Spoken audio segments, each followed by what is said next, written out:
ازيك يا صديقي؟ عامل ايه؟ وحشتني. كل سنة وانت طيب، رمضان بكرة. فانا قلت اعمل فيديو جديد، هو ريميك. الاول تعالى نقعد عشان ايه؟ نظبط الدنيا. عايز افهمك بس في اول حاجة مهمة، اللي هي ان الكاليستانكس مش عاوز عمر معين لكل الاعمار، وسواء كبير صغير تخين رفيع بتبقى حرفيا لكله. بس في حاجة مهمة جدا، وهي ان الكاليستانكس ليه اقسام. ما ينفعش تقول انا داخل العب كاليستانكس من غير ما تعرف القسم اللي انت هتلعب فيه. ليه؟ لان هيضحك عليك سعادتك، وحد هيقول لك تعالى اديلك جدول للكاليستانكس. طب لقيت مثلا بيلعب ضغط، بيلعب بايك بوش اب، بيلعب مش عارف ايه حركات كده، بس انت مش فاهم، اديني بلعب كاليستانكس وخلاص. لا، لازم تفهم القسم اللي انت هتخشه، لان كل حاجة بتحتاج مواصفات معينة. انا جاي طبعا مارو جاي يظبط لك الدنيا ويفهمك كل الحاجات دي. عندنا 4 أقسام. قبل ما أقولهم هل في قسم أحسن من التاني، الإجابة لأ. كلهم على حسب أنت هدفك إيه. يعني أنت هدفك بناء عضلي، ويتد كاليستنكس. هدفك استعراض وشو، عندك الفري ستايل، عندك الاستاتيك. المهم أنا هفهمك كل حاجة دلوقتي، وهعمل لك ما بينهم مقارنات عشان تفهم أنت عايز تخش إيه. عايز أوشوشك وأقول لك حاجة مهمة. انا هقسم لك الاقسام بتاعت الكاليستنكس من الاهم اللي انت حرفيا هتمر بيه ولازم تمر بيه، لاخر حاجه ممكن تمر بيها، اللي انت لو انت تعدي عليهم بالترتيب كده لو انت عايز الموضوع ده. يعني بص يا صديقي، معانا اول قسم هو السيتس اند ريبس، وده هحطه في اول واحد مثلا، اللي هو في الاهميه. ليه؟ لان السيتس اند ريبس بتعتمد على البوشنج والبولينج والكور والليجز. يعني انت زي ما بيقولوا، اي حد بيقول مثلا لازم تلعب ضغط، لازم تلعب بطن، لازم مش عارف ايه. دي البطولات بتاعتها اسمها الاندورنس، قوة التحمل. ملناش دعوة. الاندورنس ده هكلمك عليه في فيديو لوحده، وهكلمك عن كل قسم لوحده، ازاي اللي انت تخش بطولاته، ازاي تحضر ليه، وهكذا.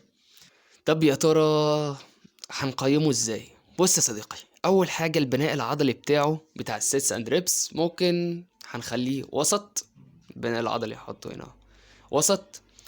بعد كده هنشوف الاصابات بتاعته. مفيش اصابات يعتبر. هو كل حاجه ليها اصابات، بس انا بقول اكتر حاجه فيها اصابات لا، بس هو يعتبر مفيهوش اصابات كتير. واخر حاجه الجماليه زيرو، انت بتلعب ضغط وبطن، يعني مش بتعمل حاجه اللي هو واو. معانا تاني حاجة وتاني قسم هو السكيلز، او اللي بيسموه الاستاتيك. يعني استاتيك عبارة عن ايه؟ عبارة عن انت بتتحكم في عضلات جسمك، الكور بتاعك يبقى كويس. هل محتاجة بقى ضغط وبطن؟ على حسب كل مهارة. يعني انت في المهارة الواحدة انت بتعدي على مراحل عشان تجيب المهارة دي، محتاجة قوة وكوردينيشن، ومحتاجة تتحكم في جسمك، تعمل كنترول على جسمك كله.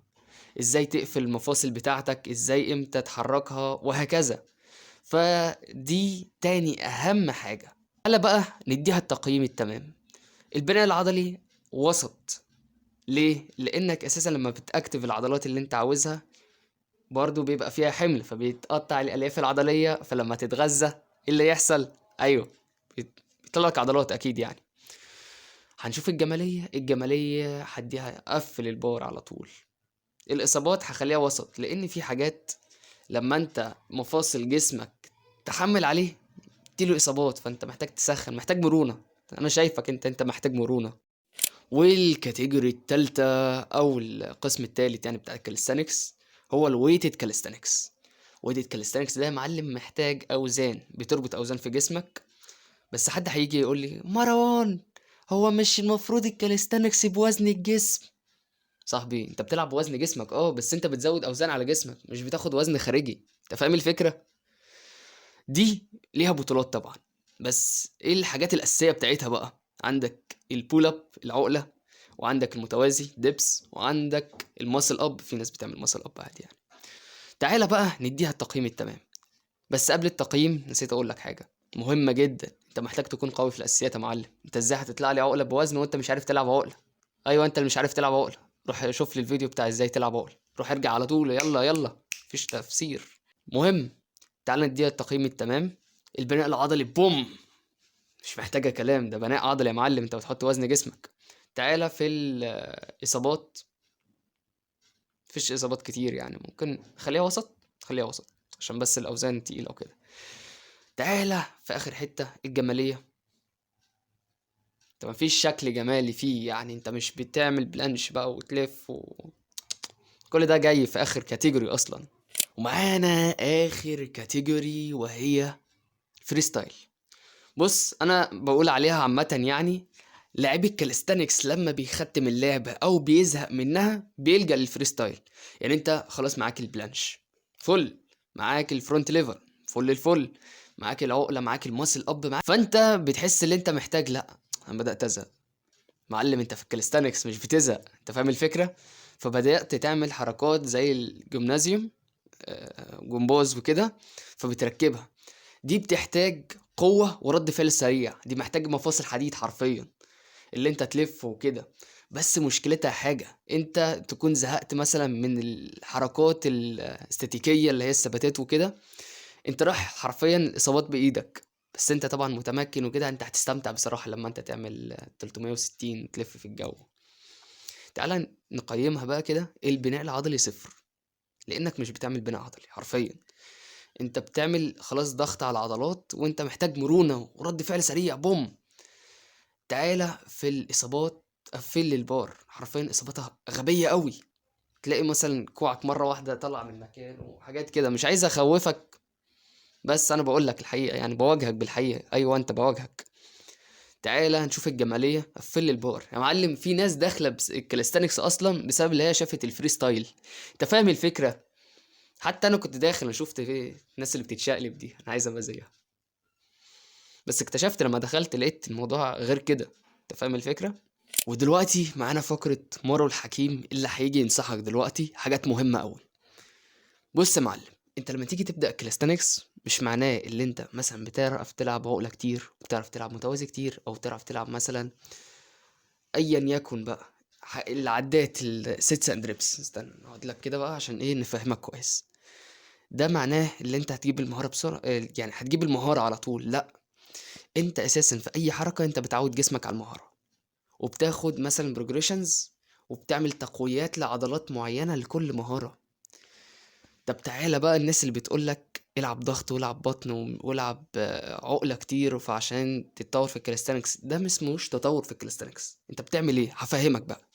انت دلوقتي بتقوي العضلات بتاعتك وبتقوي المفاصل بتاعتك، لانك لما بتخش بتلاقي ضغط كبير على جسمك، فانت بتعمل ايه؟ بتعمل زي الحماية. عشان في اكتر ناس بلاقيهم بيخشوا على طول مش بيعرف يلعب عقلة، بام تعالى نعمل ماسل اب. فانت لازم تكون قوي في حتت معينة، مش لازم تجيب ارقام مهولة يعني في مثلا في تمرين معين، بس لازم تكون معاك عدات معينة كويسة عشان تعرف تجيب الماسل اب مثلا.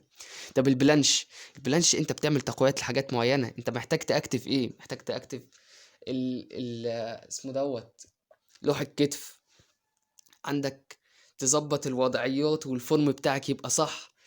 محتاج حاجات كتيرة تظبطها. حتى الفرونت ليفر برضو نفس النظام. بس في خطأ تاني، معلش طولت عليك عشان بتكلم كتير انا.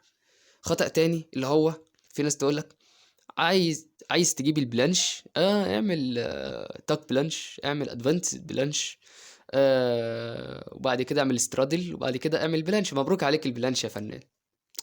مش كده، مش كده، اقسم بالله ما كده. انت بتعود اولا الوضع بتاعك على البلانش. مثلا انا بقول بلانش كتير عشان هي اشهر حركه، انت فاهمني. انت محتاج تعمل تقويات مثلا في البلانش لين، محتاج ازاي تدوس يعني. في هقول لك تريكايه كده حلوه. لما بتعمل بلانش انت بتدوس مثلا بالجزء ده، لما تدوس هتلاقي عندك عضله لوحين الكتف اتظبطوا عندك.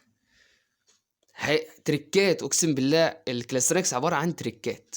طبعا خلاص يعتبر نهاية الفيديو. معلش الفيديو كان عشوائي قوي، بس انا مستمتع وانا بعمله يعني. انا بحب ابقى تلقائي كده يعني قدام الكاميرا، مش بحب اللي انا اكتب لي سكريبت ياما، فاهم قصدي. المهم متنساش تعمل لايك، اشتراك. في ليا صديق جامد قوي في الكاليستانكس برضه يعني، يعتبر احنا زمايل كده، فانا هحط لك لينك القناة بتاعته تحت. اسمه انس. عامل ايه يا انس؟ خد بوسه. المهم يا صديقي، اشوفك في فيديو جاي ان شاء الله. تمام، لسه تحت برضو. سلام.